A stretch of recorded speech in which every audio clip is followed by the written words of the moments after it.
So agriculture is a wonderful story of change. As we talk about gardening and every year we change up our gardens, agriculture is not unlike a garden. Every year there's change. There's always change that we're moving forward.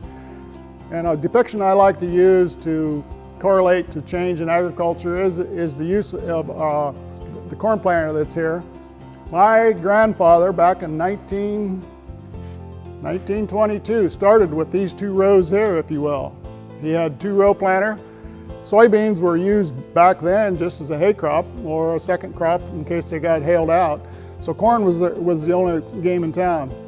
If we move forward 4 rows, 1946, my father started farming.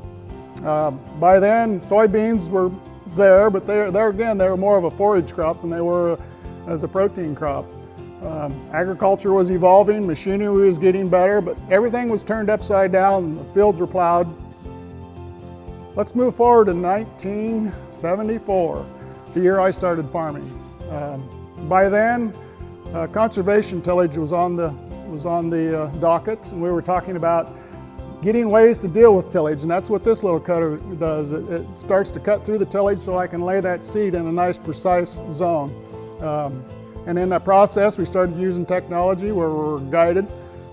So from 1974, move forward as I come through the next 8 rows of the doubling effect, if you will. So we're at 16 rows here. And when my son started farming 10 years ago, this is where we're at today, using technology. And with that, we're growing together in agriculture.